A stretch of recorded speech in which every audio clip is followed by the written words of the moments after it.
ছিল তার ফ্যামিলিকে আমার কাছ থেকে হাইড করে রাখলো। কই তার ফ্যামিলিকে, রাজের ফ্যামিলিকে একটা নোটিশও পাঠানো হয় নাই। তার মানে কি আমার কাপড় খোলা নিয়ে অ্যাডভোকেটের অনেক প্রবলেম, কিন্তু আমার সাথে যে প্রতারণা হলো আজকে 1 মাসের বেশি, রাজ লাপাতা, একটা নোটিশও তো রাজের মাকে দেওয়া হলো না। সঞ্জিত শাহ, রাজের দুলাভাই, যে পেছন থেকে ক্রাইম করতেছে, সেই সঞ্জিত শাহকে তো কেউ ধরতেছেন না। অথচ আমার কাপড় নিয়ে আপনাদের অ্যাডভোকেটের প্রবলেম, আমাকে নোটিশ পাঠানো হবে।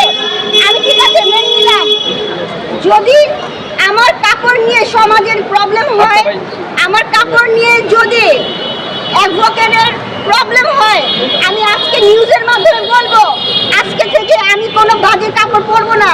তবে নিউজ প্রচার করা আমি বন্ধ করব না, কারণ আমি একবারই বলছি, আমি আমার রাজকে না পাওয়া পর্যন্ত আমি নিউজ প্রচার করে যাব, আমার অধিকার না পাওয়া পর্যন্ত আমি নিউজ করে যাব।